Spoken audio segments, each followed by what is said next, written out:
pues entre otras cosas, don Juan Pablo, muchísimas gracias, buenos días. Muy buenos días. Gracias por acompañarnos. Disculpe el retraso, pero aquí estamos para hacer el comentario en relación a lo que usted menciona, lo que es el movimiento progresista. Que hoy están en la Ciudad de México, una gran exposición. Tienen su muestra del fraude, que le llaman, y bueno, ellos el continúan. Fraudegate le llaman. Fraudegate. Famoso Fraudegate. Pero bueno, hay que ir al fondo, hay que ir a revisar por qué han llegado a esos extremos o por qué tiene que llegarse. Empezó este asunto de la elección del sucesor de Felipe Calderón como un proceso político electoral y ha sido llevado a una situación, a un proceso jurídico. Ya no se va a resolver, ya no va a ser el resultado. Ya no fue en las urnas. No fue el resultado numérico, sino ahora va a ser en la definición o la decisión jurídica de los señores magistrados del Tribunal Electoral. A eso hemos llegado en este país y bueno, pues se polarizan las posiciones, los enfrentamientos se dan. Enrique Peña Nieto y sus aliados, los poderes fácticos incluidos, bueno, ellos constantemente se esfuerzan por hacer menos, desinflar los señalamientos que le lanzan sus contrarios y se les dificulta cada vez más hacer o convencer a los ciudadanos que el proceso fue legal. Ese es el gran problema de los priistas, que no han podido convencer. Y en el otro extremo tenemos que, por ejemplo, los del movimiento de regeneración Morena, pues han conseguido algo que a un principio parecía que la intención era presionar a los magistrados, pero yo no lo entendí así, porque además ya López Obrador tenía la experiencia en el 2006, cuando presionó con sus plantones, que de nada le sirvió. Sino yo entendí que el objetivo de López Obrador era convencer a los ciudadanos de que el proceso fue viciado, que de ninguna manera el proceso es el resultado de un proceso electoral como lo establece la ley, las normas, que las violaciones al artículo 41 que dice que las elecciones deben de ser auténticas, ¿sí? Que el 99, por ejemplo, que habla de las condiciones en que se debe de dar este proceso electoral, bueno, pues él ha conseguido en convencer a muchos de que la elección fue comprada, ¿sí? Y esto ha servido, o le ha servido a él para que mucha gente se manifieste, ya no como López Obrador, el candidato del PRD, del PT y del movimiento, sino como alguien que está empeñado en buscar que la situación en nuestro país, al menos en la política, tenga un cambio. Y eso es lo que ha motivado a que mucha gente que, como le digo, no simpatiza con la ideología de la izquierda, pues al menos ve de una manera positiva el hecho que alguien levante la voz y busque que esta situación cambie. ¿Por qué? Porque López Obrador podría hacer lo que han hecho los otros, irse a su casa, esperar que les llamen, que les den alguna prebenda a cambio de su disciplina y reconocer el triunfo de quien supuestamente ganó, como lo está haciendo los panistas, que están esperando la oportunidad para negociar, Calderón buscando su salida tersa, sin conflictos, sin represalias, no ser perseguido, se quiere ir a trabajar a Estados Unidos tranquilamente. ¿De catedrático? Exactamente, de académico, y entonces, pues, Josefina igual, buscar acercamientos con Peña Nieto, que lo dan por ganador, y bueno, ellos acomodarse en los congresos y conservar sus posiciones, sus privilegios, y que esto siga igual. Esto ha ocurrido en otros procesos desde hace muchos años, desde hace varias décadas.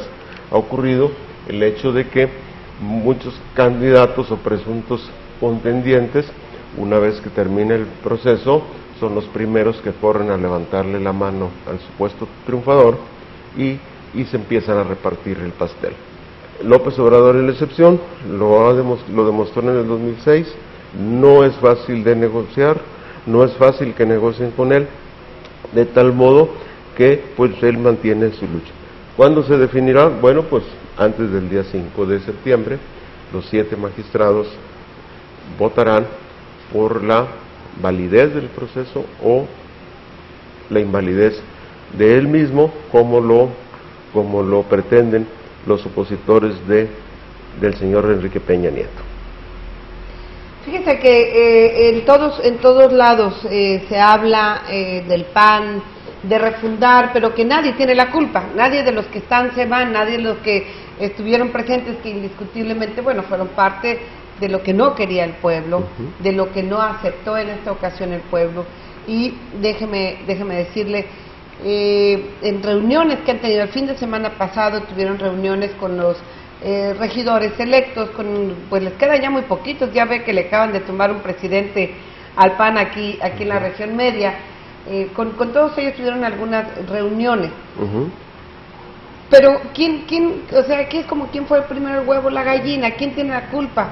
Finalmente, entre ellos, dice, a todo el mundo le echan la culpa, menos a ellos mismos que están dentro. Hablan de refundar, sí. El PAN y los principios pueden permanecer incólumes, igual, mejor seguir los principios que no siguieron, ¿no? En realidad lo que ocurre, por ejemplo, a nivel nacional, hablar de refundar el PAN y aceptar una responsabilidad, o al menos parte de la responsabilidad por parte de Felipe Calderón, pues nos habla de eso que le estoy mencionando, de lo que están preocupados ellos, es no de que estas cosas cambien, sino están preocupados por mantener posiciones, por reorganizarse al interior para conservarlas, para poder conservar sus cuotas de poder.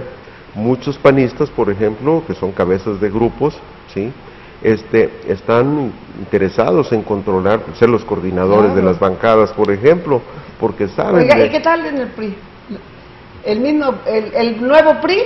El nuevo PRI con el señor Emilio Gamboa Patrón, sí, y el señor Beltrones, son nuevecitos, son jóvenes, creo que...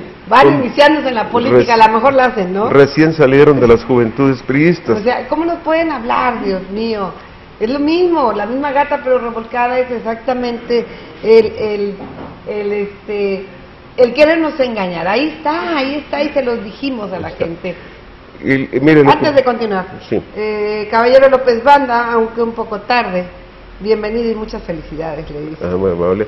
Y bueno, dice por acá otra persona, por favor felicite a don Juan Pablo y a Fortino por su cumpleaños. Los dos cumplen años hoy. Se juntaron, señor. Mejor a Fortino, a mí no me gusta mucho eso de los festejos. Pero, bueno, lo que yo le digo es que los ciudadanos que están, pues, intrigados ya, porque dicen, bueno, ¿qué va a ocurrir?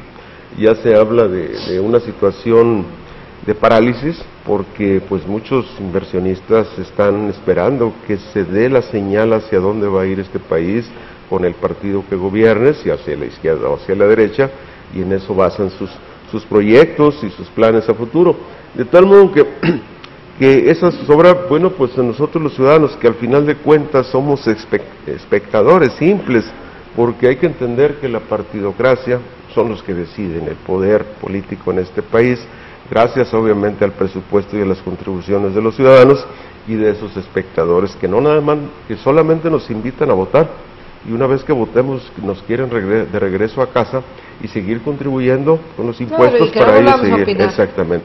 Entonces yo por eso recomiendo que los ciudadanos que quieran ver hacia dónde puede darse la decisión de los magistrados, pues pueden leer o releer, porque está muy extenso el artículo número 41, que yo resumo en su parte, que dice que el pueblo ejerce su soberanía por medio de los poderes de la Unión.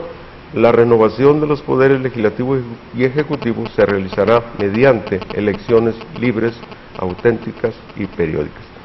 Si el ciudadano, después de leer el artículo 41, considera que estas elecciones, este pasado proceso, no hubo manipulación, no hubo acarreo, no hubo fondeo exagerado de triangulaciones económicas, y si no hubo tarjetas Monex, y si no hubo tarjetas, si eso no existió, entonces las elecciones fueron auténticas, ¿sí?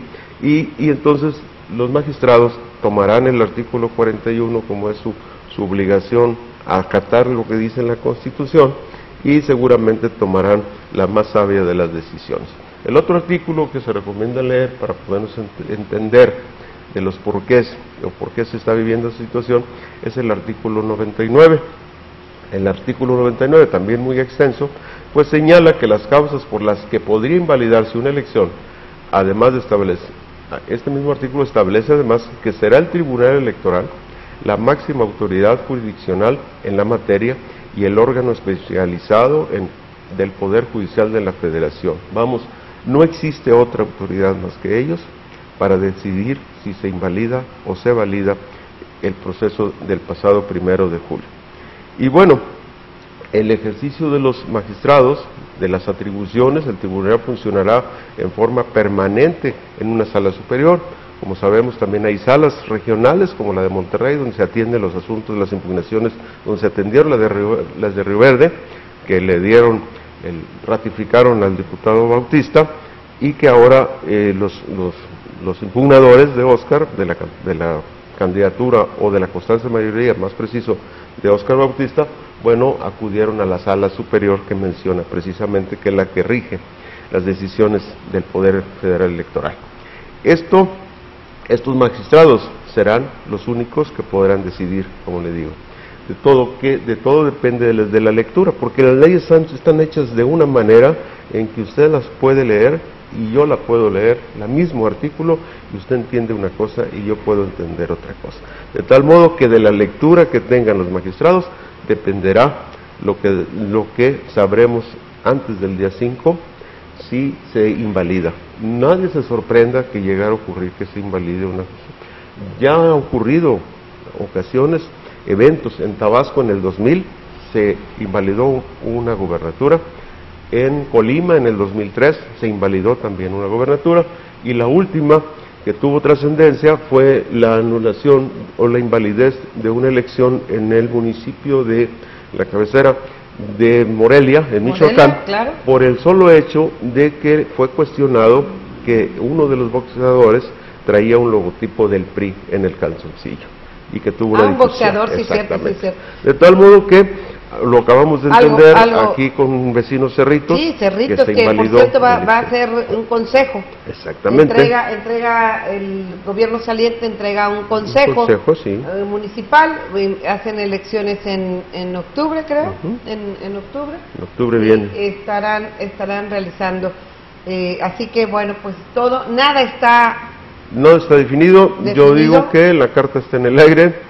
Y a nosotros los espectadores es el límite que se tiene para que sea entregado. Porque el día 6 va a entrar el porque Congreso, no se ha entregado, la notificación de validez. Exactamente. El que le da triunfo a Peña Nieto. Aunque el triunfo ya se lo dieron los poderes fácticos, y se lo dio Felipe Calderón, y se lo dieron muchas gentes. Y más los poderes. Ese es el tema nacional, así están las cosas. Como le digo, es conveniente que busquemos un librito que nunca se vende, que es la Constitución, aunque muchos dicen que sí se vende. Lo regalan y ni así lo leemos, hombre. Que se vende. Se vende al mejor postor, son otra cosa. Pero esta Constitución debe ser leída por nosotros para podernos enterarnos y entender. Está tan pequeña. Exactamente. Y debería ser nuestra Biblia, ¿eh? Exactamente, pero ocurre que no. Nos vamos o nos guiamos por lo que se difunda en los medios, que pues lamentablemente no siempre están muy apegados a la realidad, sino que son productos de manipulación.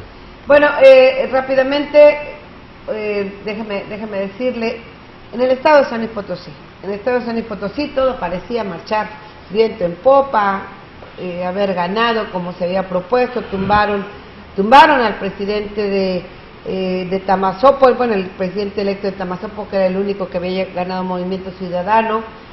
Tumbaron también a otro presidente en la Huasteca, no me recuerdo en este momento, y ayer se da lo de Cerritos. Y también lamentablemente, y eso se ampliará en la otra sección, que en la policía tumbaron al presidente electo de Matehuala, que es un hecho lamentable relacionado con la situación de violencia que vive nuestro estado. Pero usted puede continuar con los que han tumbado políticamente hablando. Bueno,